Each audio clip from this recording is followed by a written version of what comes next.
Amém. Vamos falar hoje do livro de Salmos. Salmo de número 1.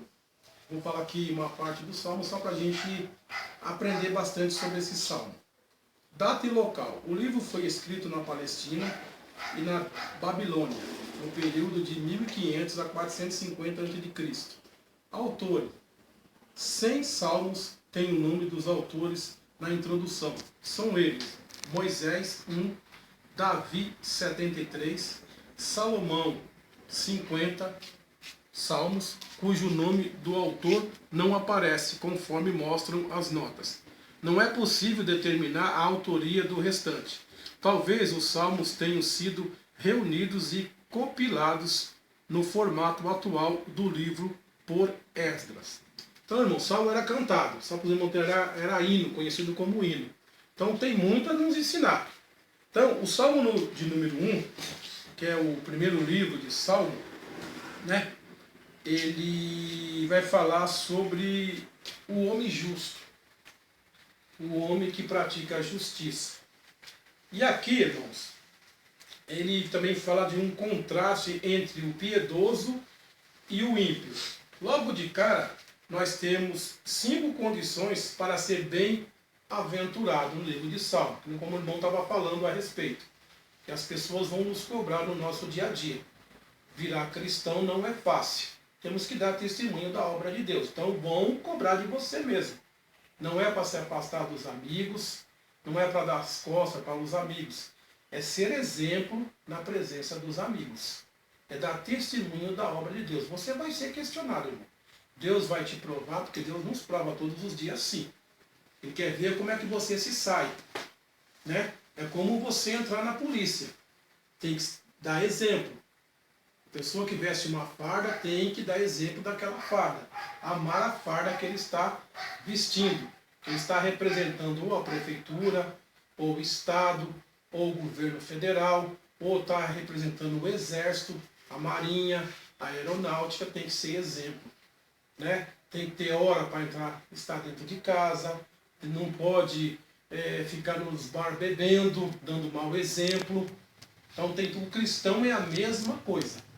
Deus vai cobrar e Deus vai nos provar também a nossa fé. Não pense que Deus não prova a nossa fé, porque Deus prova sim a nossa fé.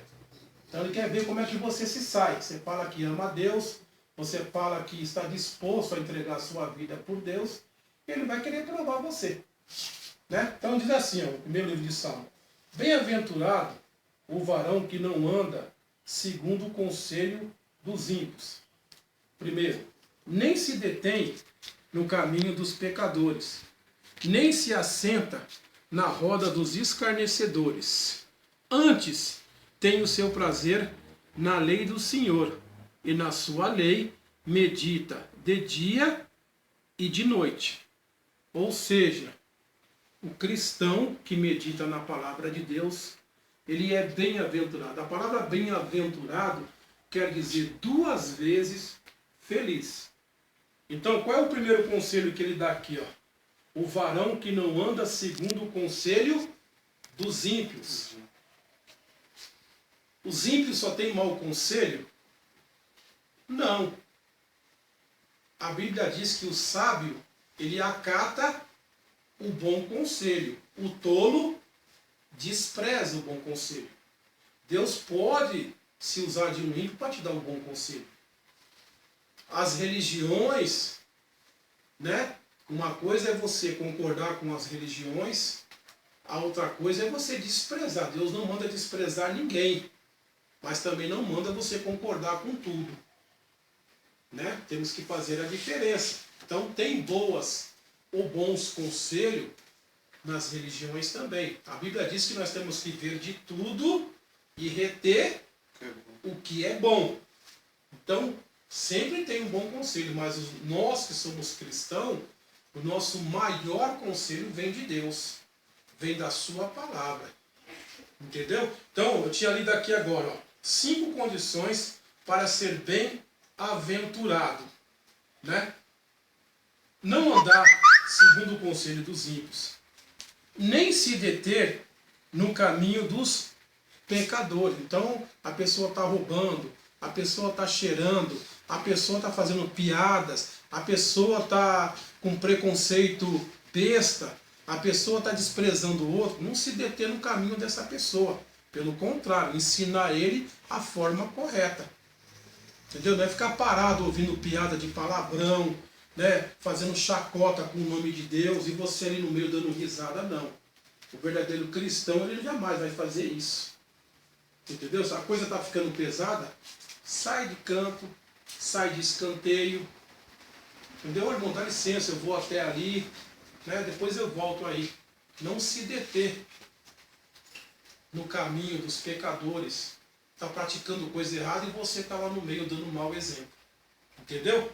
Aí ele fala assim, nem se assenta na roda dos escarnecedores. Fica escarnecendo das coisas santas de Deus. Fica escarnecendo da religião dos outros. Zombando da religião dos outros, entendeu? Deus nunca pediu para fazer isso. Uma coisa é você aceitar a religião de uma pessoa. A outra coisa é você conviver com essa pessoa. A Bíblia diz que Deus ama os pecadores, mas odeia o pecado. Deus ama todos os seres humanos, mas quando esses seres humanos começam a pecar contra Deus, a justiça de Deus tem que ser praticada. Por isso que lá no livro de Gálatas ele diz, certamente tudo que o ser humano plantar, ele colherá. O mundo hoje está na violência. Está colhendo o que plantou. Você entendeu? Versículo 2. Antes tem o seu prazer na lei do Senhor, e na sua lei medita de dia e de noite. Quer ser bem-aventurado? O que é meditar na lei de Deus? Quando leio um texto bíblico, eu procuro tentar entender. Eu procuro pedir para o Espírito Santo, que é o seu professor que está do teu lado. Você sabia que você tem um professor bem do teu lado? É o Espírito Santo. Ele interpreta as Escrituras corretamente para mim e para você. Ele tira as dúvidas que eu tenho e que você tem. O mesmo prazer que você tem de estar casado com uma boa mulher, o mesmo prazer que você tem de se vestir bem, prazer que você tem de fazer as coisas corretas, você tem que ter na lei de Deus também. Só assim você vai alcançar essa bem-aventurança de Deus. Aqui ele vai dizer assim, ó, 4 bênçãos do justo. Ele vai indicar aqui o Salmo 32, versículo 6 e 33, versículo 18. Pois será como a árvore plantada junto a ribeiros de águas, a qual dá o seu fruto na estação própria, e cujas folhas não caem, e tudo quanto fizer prosperará. Olha só o resultado de meditar na palavra de Deus. O resultado de ter uma vida pautada na palavra de Deus. Uma vida separada do pecado. Por que muitas pessoas não aceitam o Evangelho? Porque o Evangelho, irmão, é o único que quebra tabu. É o único que quebra regras de certas religiões, costumes de certas religiões, tradições de certas religiões. O Evangelho, ele é o único que te oferece salvação. É o único que te oferece vida eterna. Coisa que nenhuma religião no mundo te oferece, o Evangelho te oferece. Por isso que o Evangelho é diferenciado das outras religiões. Muita gente pode dizer assim, mas por que não darmos as mãos? Já ouviu isso na televisão? Muita gente fala isso, mas não é o mesmo Deus? Por que não vamos andar de mãos dadas? Do mesmo jeito que a água não se mistura com o óleo, o santo não se mistura com o profano. Quando Deus escolheu a nação de Israel, lembra que eu falei aqui no começo? A primeira coisa que Deus pediu para essa nação é não se misturar com os seus costumes, com os seus deuses. Pelo contrário, era para a nação de Israel tornar o nome de Deus conhecido, tirar eles da idolatria que eles viviam. Porque Deus não aprovava a religião deles e não aprova as religiões de hoje. Independente do que a sociedade pensa ou acha de Deus. Não importa se a sociedade aceita ou deixa de aceitar. Para nós cristãos, a última palavra é do Senhor. É Deus quem fala. Não é a religião A, ou a religião B, ou a religião C, ou D, ou E, ou F. Não. É o Evangelho de Cristo. Por isso que o Evangelho é diferenciado. Porque o Evangelho, ele te oferece salvação. Coisa que nenhuma religião no mundo te oferece. Nenhum líder de religião morreu pela humanidade. Buda não morreu por ninguém. Maomé não morreu por ninguém. Allan Kardec não morreu por ninguém. Madre Teresa não morreu por ninguém. Maria não morreu por ninguém. Pedro não morreu por ninguém. Paulo não morreu por ninguém. E Jesus ainda usa Paulo para dizer assim, pode até ser que alguém perca a sua vida por outro. Pode até ser, no caso, um bombeiro, quando ele está praticando o serviço dele, ele pode morrer tentando te salvar, um policial, né? Mas morrer para te oferecer salvação, vida depois da morte, porque morte para nós é um começo, irmão. Morte para nós cristãos não é o fim, não, é um começo. Quem morre em Cristo tem a certeza de vida eterna, que vai ressuscitar. Coisa que nenhuma religião te oferece. O Espiritismo fala de reencarnação, a Bíblia não fala de reencarnação. Respeitar eles é uma coisa, concordar com eles jamais. Por mais que eles usem a Bíblia, mas usam da forma errada. Preconceito, vamos falar que nós somos preconceituosos. E o que é preconceito? Preconceito é uma pré-ideia estabelecida sobre algo ou alguma coisa. Eu não gostar de um corte de cabelo de uma pessoa não significa que eu sou preconceituoso. Eu não aceitar um homem se apaixonar por outro homem não quer dizer que eu sou preconceituoso. Ou uma mulher se apaixonar por outra mulher não quer dizer que eu sou preconceituoso. Eu não concordo. Por quê? Porque Deus reprova. Se Ele é o Criador e Ele reprovou, está reprovado, irmãos. Não é a opinião de sociedade que vai contar para Deus, não. Jesus falou, os meus pensamentos não são os vossos pensamentos. Porque assim como o céu está acima da terra, assim são os meus pensamentos. Então o que a sociedade acha ou deixa de achar, pouco importa para Deus. Então, ele vai dizer aqui, nós estamos no versículo 3, né, as 4 bênçãos do justo. Será como a árvore plantada junto a ribeiros de águas, a qual dará o seu fruto na estação própria. A árvore bem plantada, a tendência dela é dar fruto bom. Deu para entender? O crente pautado na palavra, ele tem que dar bom testemunho, dar bom fruto para Deus, fazendo caridade, amando, não fazendo acepção de pessoas, mas também não concordando com muitas coisas. Então, quando a gente está pautado na palavra, nós somos como essas árvores, plantados junto a ribeiros, sendo bem regada pela palavra. Lembra da mulher samaritana? Ela tinha dúvida. O Espírito Santo esclareceu as dúvidas dela. Ela quis saber onde é que ela ia adorar. Se era no Monte Gerizim ou se era no Templo de Jerusalém. Os samaritanos adoravam no Monte Gerizim e os judeus adoravam no Templo de Jerusalém.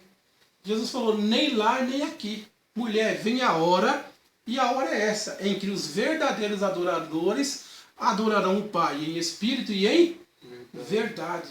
E o Pai busca os tais. Então você vê que o Salmo, ele tem muita coisa a nos ensinar. E ele diz assim, e cujas folhas não caem, e tudo quanto fizer, prosperará. Não murcham. O crente em Deus, ele não murcha. Não cai. Não cai, quer dizer, não cai no bom sentido que eu quero dizer aqui, mas se amanhã ou depois houver um tropeço, a Bíblia diz que o cair é do homem e o levantar é de Deus. Aquele que está de pé, ore para que não caia, vigie para que não caia. Né? Aquele que peca, ele tem que estar sempre dando um passo para trás. Pequei contra ti, Senhor. Estou arrependido. Se arrepender, confessar, para que Deus venha perdoar os pecados. Aí ele fala aqui: não são assim os ímpios, mas são como a moinha, que o vento espalha. A árvore vai perdendo folhas. As folhas vão envelhecendo ou apodrecendo, a tendência delas é cair e o vento levar. Os ímpios, as pessoas que praticam o pecado, já tem uma sentença. Está lá em Romanos. O salário do pecado é a morte. O que isso quer dizer, irmão?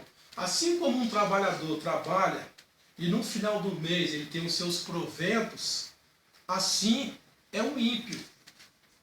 Ele vai pecando, Deus vai dando uma oportunidade para ele se arrepender, ele não se arrepende, ele acha que aquilo ali está bom para ele, eu sou assim mesmo, não vou mudar. Uma hora Deus decreta a sentença. Aí vai se cumprir. O salário do pecado é a morte, mas o dom gratuito de Deus é a vida eterna. Entendeu? Aí, o versículo 4. O fim de ambos, vai usar aqui o Salmo 9, 17, Mateus 25, 46 e Daniel 12, 2. Pelo que os ímpios não subsistirão no juízo, nem os pecadores na congregação dos justos. Meu querido, no dia do juízo final, o mal não vai se sobrepor ao bem. Deus venceu a morte na cruz. Ainda não está concluída toda a obra de Deus, porque a Bíblia diz que todo joelho há de se dobrar na presença de Deus. Vai ter o dia do juízo final. As pessoas vão dar conta dos seus pecados. A Bíblia diz que todo pecado encoberto será descoberto naquele grande dia. Ninguém vai escapar, não, irmão. Esse ditado popular, aqui se faz, aqui se paga, em partes ele é correto e em partes ele é errado. Porque teve pessoas que morreram praticando mal e não foi condenada. Ninguém foi condenado ainda. Vai ver o dia da condenação. Pessoas que morreram aí ricas, roubando, oprimindo, matando, enriquecendo as custas da pobreza das pessoas, pagando salário de miséria. Morreram rico, milionário, a família comendo do bom e do melhor, mas naquele grande dia vai ressuscitar para ir para o tribunal de Cristo. E lá vai dar conta dos seus pecados. Lá o livro da vida, a Bíblia diz, lá no livro de Apocalipse, o livro da vida vai abrir. E Deus vai julgar todos os atos cometidos pelos ímpios. Ele está dizendo aqui. Né? E o versículo 6, o último versículo. Porque o Senhor conhece o caminho dos justos, mas o caminho dos ímpios perecerá. Deus conhece o caminho do verdadeiro cristão. Deus conhece o caminho dos homens de bem. Né? Praticar o bem. Não é só cristão que pratica o bem, não. Tem muita gente aí fora que tem um coração bom. Muitas pessoas que morreram ajudando, pessoas que deram a sua vida ajudando outrem.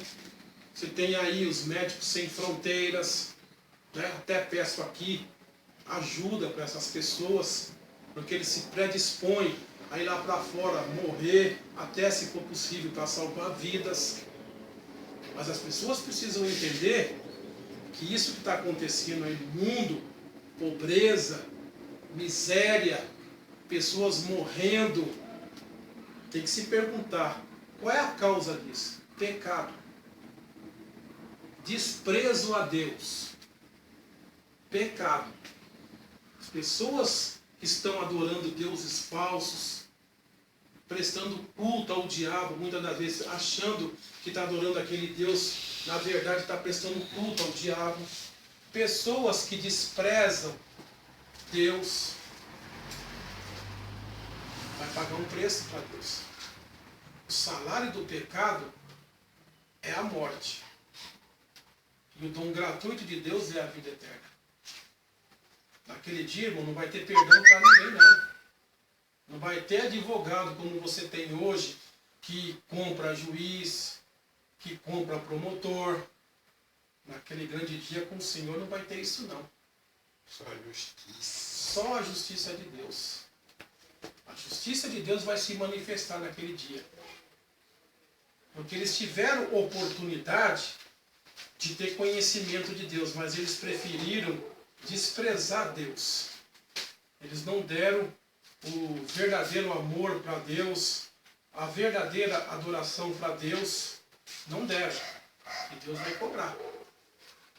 Deus vai cobrar como cobra de mim, cobra de você, se nós errarmos, se nós pecarmos. Imagine das pessoas que não querem saber de Deus. Só para a gente fechar aqui, o livro de Romanos, capítulo 1, diz assim, no versículo 18, vai falar sobre isso. Porque do céu se manifesta a ira de Deus sobre toda impiedade e injustiça dos homens que detêm a verdade em injustiça. Qualquer situação, qualquer ser humano que tenta atrapalhar o caminho da justiça, o caminho da verdade, vai se haver com Deus, irmãos. Vai se haver com Deus. Olha o que ele diz assim. Porquanto, Capítulo 6. Romanos 1,18. Porquanto o que de Deus se pode conhecer, nele se manifesta, porque Deus lhe manifestou. Tudo que era para conhecer de Deus, Deus manifestou aos homens. O seu conhecimento, o universo, as coisas criadas, o seu eterno amor, o seu eterno poder. Isso ele falou há 2000 anos atrás. Ele falou na Grécia Antiga. Porque as suas coisas invisíveis, desde a criação do mundo, tanto o seu eterno poder como a sua divindade, se entende e claramente se vê pelas coisas que estão criadas, para que eles fiquem inexcusáveis. Não tem desculpa, irmão. Os filósofos da época de Paulo não tiveram desculpa. Eles conheciam Deus, eles sabiam que existia um ser, mas eles acabaram não querendo crer, por causa da inteligência que eles tinham. A forma de ver Deus dele, diferenciada. Eles estavam mais na explicação do que na crença. O próprio Platão, ele via um castigo no homem, a alma sendo presa nesse corpo. Ele chamava de caixa torácica. Mas Platão sabia que existia um Deus, um ser supremo. Eles sabiam. Mas eles preferiram ficar no discurso deles. Aqui, para a gente fechar aqui, ele diz assim, porquanto, tendo conhecido a Deus, não o glorificaram como Deus, nem lhe deram graças. Antes, em seus discursos, se desvaneceram e o seu coração insensato se obscureceu. Dizendo-se sábios, tornaram-se loucos. Muita inteligência esses filósofos tinham. Não estou dizendo, irmão, que Deus não usou os filósofos. Usou sim. Os poetas, Platão foi um homem muito inteligente, Sócrates foi um homem muito inteligente. Eu creio que Deus usou sim. Porque os judeus, eles não ousavam explicar a Deus, nem o ser humano. A filosofia ajudou muito, porque a teologia, ela difundiu da filosofia. Então, eles contribuíram muito. Eu não tenho dúvida nenhuma que Deus se utilizou desses homens. Não despreze esses homens, porque esses homens foram muito inteligentes. Eles abriram o leque de um homem tentar entender o outro homem, de pensar. A filosofia grega ajudou muito, irmãos. Mas, infelizmente, ficaram nos seus discursos. Deixaram de adorar o Criador para adorar o próprio homem. Esquecendo que aquela inteligência ali, quem deu foi Deus. Toda inteligência de Einstein, Platão, Sócrates, quem deu foi Deus. Entenderam? E eles ficaram nos seus discursos. Aí o que aconteceu? Dizendo-se sábios, tornaram-se loucos. Porque a Bíblia diz que Deus pega o sábio na sua própria astúcia. Pega o sábio na sua própria astúcia. E mudaram a glória do Deus incorruptível em semelhança da imagem de homem corruptível, e de aves, e de quadrúpedes, e de répteis. Então aí, irmãos, você vai na Índia, adora a vaca, adora o boi, adora o elefante, adora a barata, adora o rato. Você vai no Japão, é um misticismo grande, vivem mais de misticismo do que tudo. Né? Você vem no Brasil, misticismo também. Você vai em alguns estados aí, infelizmente, você tem aí candomblé, você tem espiritismo, você tem muitas religiões aqui no Brasil. Deixam de adorar o verdadeiro Deus para adorar esses deuses inventados pelo homem e que tem por trás o inimigo de Deus, que é o diabo. Entenderam? Então que hoje a gente possa aqui ter aprendido bastante. Divulguem, me ajude a divulgar essas pregações, que é muito importante, para que o conhecimento chegue até você. Não sou eu, irmãos. É o Senhor Jesus que nos ensinou. Toda adoração devemos a Ele. Amém? Amém. Por hoje, a gente encerra por aqui.